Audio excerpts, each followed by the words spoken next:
Vous êtes sur la chaîne Basket Session Rivers, on est de retour pour un nouveau CQFR. Je pense que ça se voit sur mon visage pour ceux qui sont sur YouTube. Je ne dors pas beaucoup. Shai non plus, même si Shai arrive à rester un peu plus frais que moi, il est moins marqué. C'est des tutos maquillage sur YouTube. Je connais d'autres personnes qui ne vont pas dormir, c'est les Denver Nuggets qui sont officiellement les champions NBA 2023. Victoire cette nuit de Denver, 94-89 contre Miami. C'est la fin de cette série, c'est la fin des finales, c'est la fin de la saison. Il y a une pointe de soulagement pour nous et sans doute aussi donc pour les Nuggets qui ont réussi à sortir vainqueur de cette série. Shai, ils vont pouvoir célébrer, je peux te le dire déjà, je pense que Nikola Jokic, c'est la superstar qui va le moins célébrer son titre de champion NBA dans C'est toute sûr. l'histoire de la NBA. Par contre, je pense que ses frères, ils vont finir dans un état. Bah, ils vont célébrer pour lui et pour toute l'équipe en même temps, à mon avis. Et pour toute la Serbie. Je pense. Parce que là, on n'est pas prêt pour la... Les clubs de Denver sont pas prêts. Est-ce que tu as vu Jokic en conf de presse? Je ne l'avais pas vu tout de suite, je l'ai vu juste avant qu'on enregistre là. Il lui annonce que la parade elle a lieu jeudi et il est dégoûté parce qu'il avait une course de chevaux en Serbie. Et il est vraiment genre dégoûté, genre non, faut aller faire la fête, c'est juste pour un truc pourri comme un titre de champion NBA, tu vois. Il est vraiment dégoûté, tu sens qu'il avait fait des plans pour terminer le hit en 5 matchs et qu'il est obligé d'aller se conformer à la parade et d'aller faire la fête avec ses copains. Mais non, blague à part, oui, t'as raison, mais ça va avec on aura l'occasion d'en reparler, mais ça va avec le personnage et avec le champion assez unique qu'il est, jusque dans la célébration et dans la manière de Je l'ai pas vu craquer fêter un la cri. victoire. Non, c'est normal. Il est allé remercier, il est allé féliciter les joueurs du HIT. Très humble, je crois. Ils lui ont parlé, tu as l'impression, je sais pas, il avait gagné un match de ping-pong ou je sais pas trop quoi dire, quoi. Tu sais, le mec était mais en même temps, c'est pas. plus haut que l'autre. Mais en même temps, c'est pas. Enfin, si tu veux, c'est pas agaçant. C'est pas genre, il se rend pas compte de la chance qu'il a. C'est juste qu'il a. Tu sens vraiment que c'est sa personnalité. Ça, tu sais, on peut le comparer un peu à Duncan d'un côté, mais Duncan, il y avait un truc un peu plus latent derrière où c'était, tu sentais qu'il avait galéré et que tu sentais tout le parcours, le poids de ce qu'il avait vécu, tout ça. Là, c'est juste que il surkiffe le basket, mais c'est vraiment, tu as l'impression que c'est accessoire et que c'est normal. Il est juste content. Il est content d'avoir gagné avec ses potes. Il veut surtout pas être dans la lumière et qu'on parle que de lui. À chaque fois que c'est alors, qu'est-ce que ça te fait individuellement d'avoir fait une campagne légendaire? Parce qu'il a fait une campagne de playoff légendaire et des finales légendaires. C'est la première fois qu'un joueur termine premier au stat en playoff, au point, au rebond et aux passes décisives. Première fois sur plein de trucs. Quand on réanalysera tout ce qui s'est passé dans ces playoffs pour les Nuggets, le parcours collectif et individuel, faudra faire attention parce que ça peut monter très très haut dans les campagnes les plus folles. On en reparlera bien évidemment, mais ouais, Jokic, c'est cette façon de comment dire. Moi, franchement, j'étais, tu sais, chaque année après quand l'équipe victorieuse brandit le trophée, t'as les joueurs qui pleurent, t'as les joueurs qui sautent dans tous les sens. Il y a plein d'émotions qui se comprennent, tu vois. Ils ont traversé des trucs. Jamal Murray, il était en larmes parce que le mec, il s'est fait les croisés. Il pensait peut-être jamais revenir à ce niveau-là. Il y a plein de bonnes raisons et c'est beau à plein d'égards. Et là, pour Jokic, c'est beau dans le dans le je m'en foutisme, mais qui est de l'humilité, tu vois. Je trouvais ça magnifique. Il était juste là à vouloir aller réconforter les mecs qui avaient perdu, à célébrer avec sa famille, mais de façon très, très, très claire, très sobre, juste en montrant qu'il avait juste hâte de repartir en Serbie et de se poser en famille et de passer à la suite, quoi. C'est ça, j'allais te dire ça. J'allais dire sa déclat la plus parlante après donc le titre, c'est celle où il dit c'est bon, maintenant on peut rentrer à la maison. Et je comprends que la maison, c'est pas sa baraque à Denver, quoi. Genre lui, là, il est très pressé d'aller voir les siens. En fait, ça te montre quelle personne il est. Mec familial. C'est très. Justement, alors, moi, on se projette déjà, on va parler du match, là, mais juste pour la projection, tu sais, quand il y a des mecs qui viennent de gagner un titre et tu as l'impression que c'est vraiment l'aboutissement de leur vie, qu'ils en ont chié, Kevin Garnett, n'importe qui, même Yanis dans un sens, tu vois, Curry qui pleure après, tu sens qu'ils ont accompli quelque chose de fou et que ça va peut-être pas se reproduire. Lui, justement, je me demande si là, ce qu'il a fait, c'est du one-shot pour lui, ou si c'est bon, allez, on retourne au turbin et puis on va aller en gagner 4 sans problème.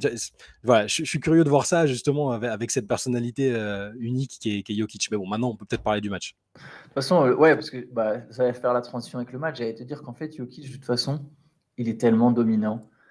J'ai l'impression qu'il n'y a pas une histoire de motivation ou de fin. Le gars, il vient, il joue et il est dominant. Et alors, cette nuit, il fait pas son meilleur match, mais il score quand il faut. Il termine avec 28 points et 16 rebonds. Il est meilleur marqueur du match, meilleur rebondeur aussi accessoirement. 4 passes, 4 balles perdues, 12 sur 16 au tir. Dans le troisième quart-temps, par contre, tu vois, alors, on parle d'émotion. Il y a un moment, je ne sais pas si tu l'as vu, où il engueule tout le monde après sur un temps mort. Il y avait trop de pertes de balles. Enfin, Denver n'a pas très bien joué. On ne va pas se mentir. Collectivement, c'était le match le moins abouti. Même celui qui perd, j'ai l'impression qu'ils ont mieux joué que celui-là. Et voilà, il engueule un peu tout le monde. Donc, tu sens quand même qu'il ne voulait pas que le truc lui échappe. Et derrière, bah voilà, il score. Tu as l'impression que dès qu'il est dos au panier. Je repense à. Alors, Stephen Smith, il ne faut pas lui donner du crédit de toute façon. C'est un acteur, c'est pas vraiment un analyste à ce stade. Mais Stephen Smith qui disait non, le jeu de haut panier, c'est pas le jeu de Nikola Jokic. J'ai l'impression que cette nuit, il a fait que ça. Le moment où Denver a eu besoin, il les a enfoncés vraiment. Le jeu au poste, il leur a tout fait et ça a été décisif parce que Miami, pour le coup, a fait un bon match. Enfin, Miami était devant les 3/4 du temps et si Jokic, à ce moment-là du match, il se met pas en mode scoreur, justement, en les enfonçant au poste, je pense que Miami prend ce match 5. Hein. Ouais, c'est ça. Alors, oui, Miami avait j'ai l'impression quand même que les Nuggets surtout ont déjoué en fait. Il y a plein de chiffres. Hein. En tout, ils perdent 14 ballons, sachant qu'ils perdent la plupart en fait en première mi-temps. Première mi-temps, ils se sont retrouvés menés à la pause de 7 points. Il y a même eu jusqu'à 10 points d'écart dans le deuxième quart-temps. Donc, il y a les pertes de balles. Il y a l'adresse catastrophique. Ils finissent à 5 sur 28 à 3 points, c'est 17%. Et pendant longtemps, ils sont à 2 sur 22. Et ils ont raté 20 de leurs 22 premiers tirs à 3 points. C'est ça. Ils sont à 2 sur 22. Et après, bon, ils font 3 sur 6. Ils font 3 sur 6 sur la fin. Mais pendant longtemps, c'est 2 sur 22. Ils ont fait 13 sur 23 au lancer franc. C'est l'émotion. La nervosité, nervosité les a gagnés quand même. Ouais. Et il faut aussi tirer le chapeau à Miami qui, sur le plan défensif, a quand même monté d'un cran par rapport au match précédent. C'est un match au niveau du scoring. Enfin, ils prennent encore que 94 points d'une équipe aussi forte offensivement. Et dans la série, ils ont réussi à nettement plutôt bien les limiter compte tenu des circonstances et du profil de l'équipe. J'ai trouvé que Miami. On en reparlera aussi peut-être en détail de cette équipe, de ce qu'elle a fait, ce parcours qui est historique pour une équipe qui a fini 8e et dans les circonstances dans lesquelles ça s'est passé. Mais ça a été encore fort la fin. Jimmy Butler qui fait un match cauchemardesque en attaque pendant 3/4 temps quasiment et qui se met à enchaîner les paniers à la fin, à en mettre 8 points de suite. Puis il y a cette faute un peu bizarre. Cette faute qui lui donne 3 lancers alors qu'il fait un mouvement de jambe vers Aaron Gordon. Enfin, c'était très limite. Et derrière, c'est presque dramatique pour lui. J'espère que ce ne sera pas l'histoire de sa carrière, mais il perd un ballon, il manque le tir de l'égalisation, alors qu'en le précipitant un peu, c'est la première fois que je le vois aussi carbonisé sur le visage. Sur le visage, ça se voyait quand même. Il était la passe qui est interceptée par Caldwell Pope. Tu sens qu'il est sur son appui, qu'il a plus du tout de jus pour faire l'effort, pour faire une vraie passe appuyée. Et ça m'a fait mal pour lui de le voir aussi crever à la fin alors qu'il venait d'enchaîner les paniers. Mais Miami très très valeureux encore une fois. Ils sont pas passés loin du tout et c'est juste que Denver était une meilleure équipe. Hein, finalement, on l'avait senti venir quand même cette prise de contrôle dans la série. Elle s'est confirmée sur les 2 derniers matchs. Mais là, tu vois, cette victoire de Denver, ça te montre qu'en fait, sur ce match, ça te montre un peu que quoi que tu fasses, je pense que les Nuggets c'était plus fort que le Heat sur cette fin. Il n'y a pas photo, c'est même pas je pense. Les Nuggets c'est plus fort que le Heat parce que là, tu as vraiment tout qui joue en ta défaveur. Alors le Heat n'est pas très adroit non plus, hein, mais quand même, tu as une adresse catastrophique à 3 points, adresse catastrophique au lancer franc, tu perds des ballons. Et malgré ça, tu trouves quand même le moyen de gagner. Bon, c'est qu'à un moment. Parce que je trouve que Miami a joué beaucoup plus dur que le match précédent. Beaucoup plus d'intensité. Ils ont pris plus de tirs que les Nuggets, ce qui était un de leurs problèmes. À chaque match, donc il y a eu plus de rebonds offensifs. Bam a été excellent en première mi-temps. Kyle Lowry a été très bon comme sur l'ensemble de ses finales. Max Strus s'est réveillé. Kyle Lowry, franchement, je pensais vraiment qu'il était cuit. La résurrection du roi des fautes offensives et des flops. Il a un game de flopping qui est exceptionnel pour provoquer des fautes. Et même il a rentré des gros shoots aussi. Hein. Il a rentré des gros shoots. Et puis c'était un peu le leader, comme j'aime bien dire, le leader un peu émotionnel qui les rebougeait, tu vois, qui bougeait les joueurs. C'est une des surprises quand même de ces finales et même de ces playoffs, c'est de revoir Kyle Lowry à ce niveau-là, franchement. Avec Adebayo, c'est presque le meilleur joueur et c'est là où du 8 sur ces finales. Alors, Butler, sur ce match, j'ai pas trouvé qu'il était forcément mauvais. Par contre, oui, c'est vrai, l'adresse n'a pas été au rendez-vous. Et par contre, je l'ai trouvé comme je le trouvais dans le game 1. Je l'ai trouvé effacé, en fait. Plein de fois, je l'ai trouvé effacé. Et Jeff Van Gundy et Mark Jackson ont passé tout le troisième quart-temps à répéter ça, que pour eux, Butler se montrait pas assez, que la balle devait être plus dans ses mains, que c'est trop de pression mise. Et c'est quand même dans ce quart-temps que les Nuggets, déjà, reviennent et même à un moment reprennent un écart, enfin très léger, de 3 points sur ce quart-temps. Et le début du quatrième, c'est des moments où il y a eu trop de pression qui a été mise sur les role-players du 8. Ouais. Bien sûr que Gabe Vincent, il s'est créé du jeu et qu'il prend des bonnes décisions, mais à ce stade de la compète, à ce stade du match, c'est pas à lui de le faire. Butler, je pense que pendant longtemps, il était trop effacé. Il a joué, il a eu des moments où il a bien joué ses duels au poste bas, il a su provoquer l'avantage. Voilà, quand c'est Murray, quand c'est Kentavious Caldwell-Pope, il a manqué un peu de réussite au tir, ça arrive. Mais voilà, souvent, les post-up où il revient plus vers la ligne des lancers francs, et même des moments où tout simplement, en fait, il était effacé, on ne le voyait plus. Il y a des moments, troisième carton, quatrième carton, on ne le voit plus balle en main. Et au final, c'est les 3 points qui l'ont relancé. Et là, d'un coup, il a été. Alors peut-être que juste, il s'est dit, je vais attendre le bon moment. Et effectivement, le quatrième carton, c'est le moment où il n'est pas passé loin de tuer les Nuggets. Il met 13 points de suite. Mais d'un coup, dès qu'il a mis ces 3 points, tu sens quand même que ça l'a mis dans un certain rythme. Parce que là, il a commencé à être beaucoup plus agressif balle en main. Et à chaque duel, hop, il demande le pick and roll, il agresse. Ce qui, je pense, aurait pu être fait plus tôt, mais après, c'est lui qui sait, tu vois. Est-ce qu'il en a les moyens Est-ce qu'il en a les moyens C'est trop bizarre parce que c'est plus employé que n'importe quel autre superstar sur cette campagne de playoff. C'est ça. Tu sais, entre justement le Butler des premiers tours et moi, j'ai vraiment l'impression que c'était physique et qu'il est même sur son visage qu'il était frustré. Il était frustré de pas réussir à. Tu sais, on n'entendait pas beaucoup non plus d'ailleurs. Tu ne voyais pas beaucoup forcément parler ou quoi que ce soit. Tu sais justement ces matchs où il commence à se chauffer et où il assassine des équipes. Sur son visage, il est presque en train de sourire les 3 quarts du temps. Il parle au mec. Là, même dans son bon run, je l'ai trouvé un peu sur la retenue. C'était bizarre.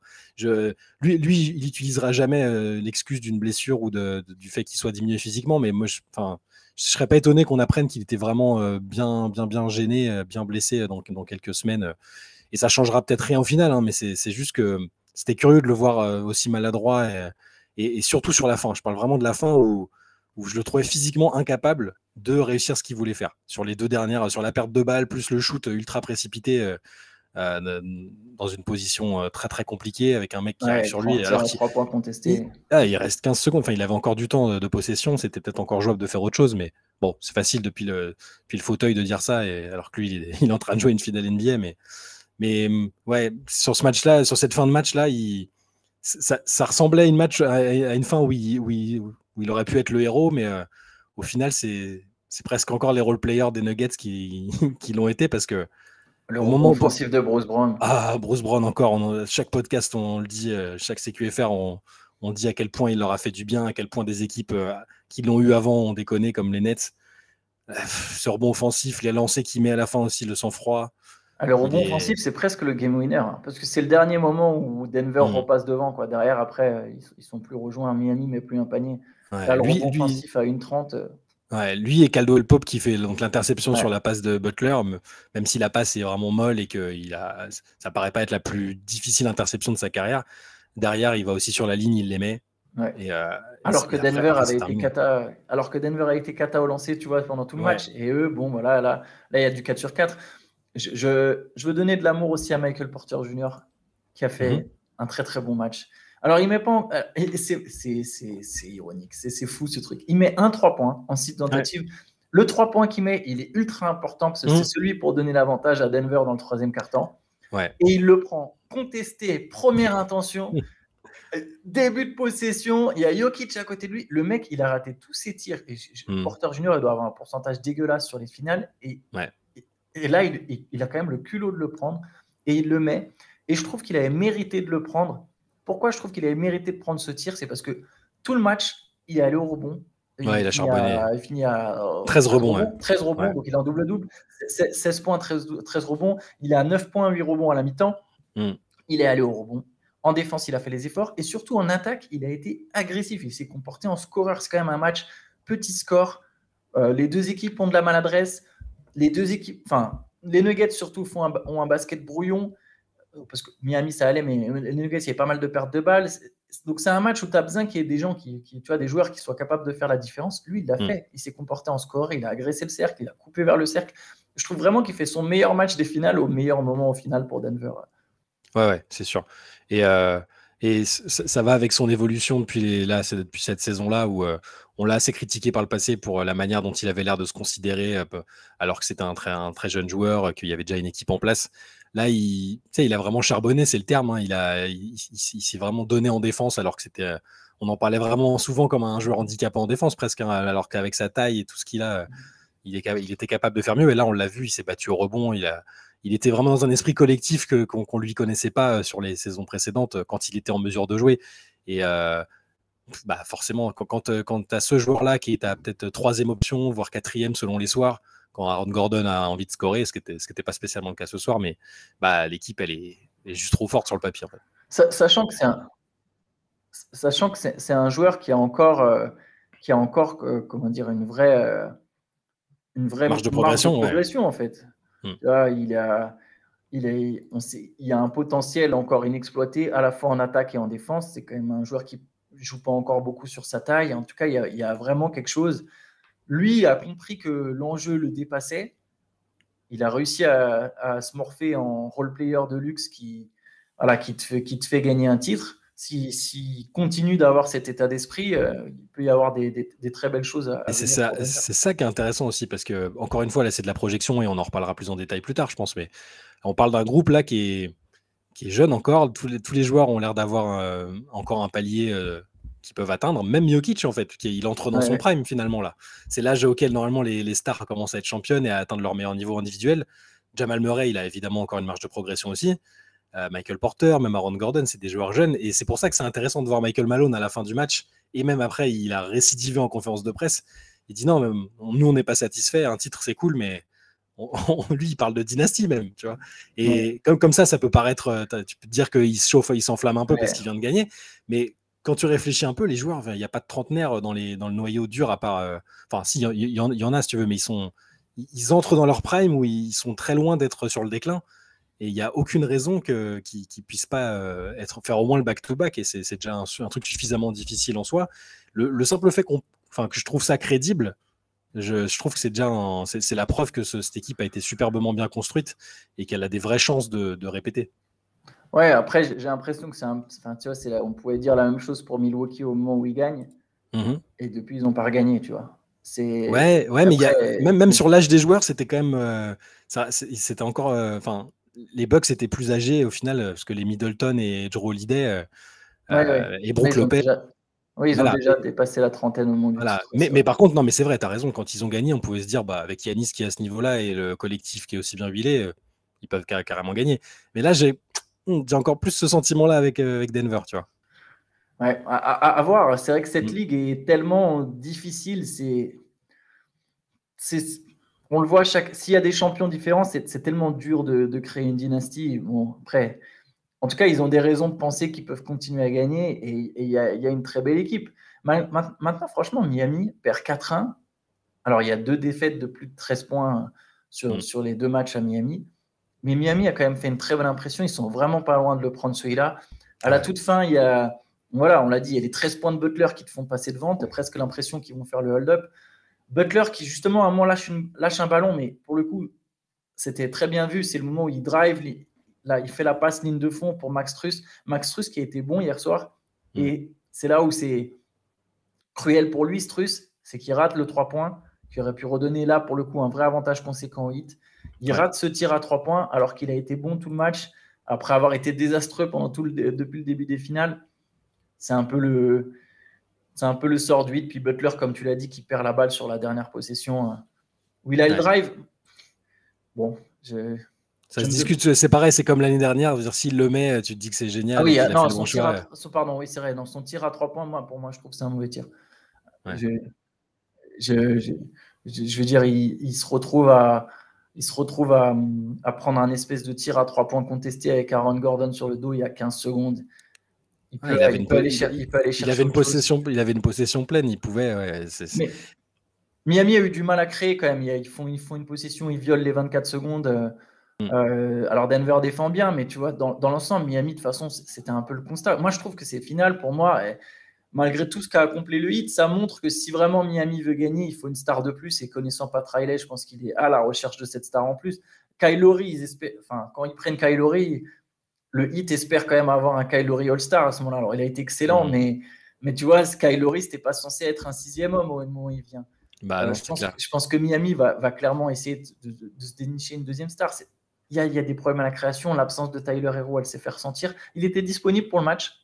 Spoelstra l'a pas fait jouer, mais bon, je pense que c'était logique. Je pense qu'il n'était pas prêt, en fait. Il était disponible, mais sans vraiment être prêt. Et quand il y a plus 10 pour Miami dans le deuxième quart-temps, tu dis, bah non, mais ça sert à rien de relancer Tyler Herro maintenant. On est au contrôle. Puis après, une fois que le match, c'est pas au bout de 35 minutes que tu vas faire rentrer un mec qui n'a pas joué depuis 2 mois. Ça n'avait pas de sens. Mais je pense que Miami, a manqué de création, mais voilà, excellent coaching. Bam Adebayo a fait des finales de patron. Il met encore 20, points. 20 points, Après, il en met 18 en première mi-temps. C'est vrai qu'après, ça s'est un peu tassé. Lui aussi s'est fait mal à la cheville, mais bon, dans l'ensemble, il a fait quand même d'excellentes finales en étant opposé à, et j'ai pas peur de le dire, à l'un des meilleurs joueurs de l'histoire, en fait. Je pense qu'à un moment, il ne faut pas avoir peur des mots. Jokic, c'est déjà l'un des meilleurs joueurs de l'histoire. Et bien sûr, on ne sait pas de quoi sera fait le futur, mais tu as quand même toutes les raisons de penser qu'il va continuer à être fort. Je ne te dis pas qu'il va regagner. Voilà, je ne suis pas en train de parler de dynastie pour le coup. Mais ce qui est sûr, c'est que pour moi, là, dans les 5 ans à venir, sauf catastrophe mondiale, et je ne le souhaite pas, Nikola Jokic, ce sera encore un des meilleurs joueurs du monde pendant 5 ans, pendant les 5 ans minimum. Donc, il ne va que renforcer sa legacy. Et c'est déjà l'un des meilleurs joueurs de tous les temps. Tu vois, il n'y a pas besoin de...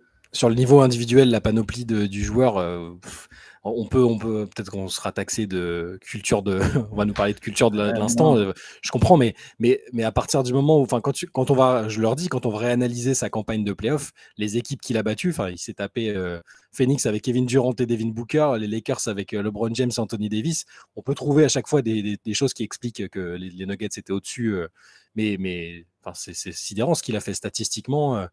Il a tout, il y a les stats, l'impression visuelle, le collectif qui va avec, les équipes qu'ils ont battues. Alors ils ont battu qu'une tête de série numéro 8 en finale, mais non, c'est une des campagnes les plus énormes, un des parcours individuels et même collectifs les plus énormes de l'histoire moderne. En tout cas, on n'a peut-être pas assez de... Il finit à 0,5 passes de moyenne de faire un triple-double. Tu vois, il n'a même pas forcé. Mais, et puis 30 points, 13 rebonds, quasiment 10 passes, quoi. 54% au tir, 46% à 3 points, 80% dans ses francs. Il fait que 4 passes. Il fait que 4 passes sur le dernier match. S'il avait voulu forcer et dire. C'est ça. Il peut finir à. Il fait 3 passes de plus. Il est en triple-double sur les playoffs. Quoi.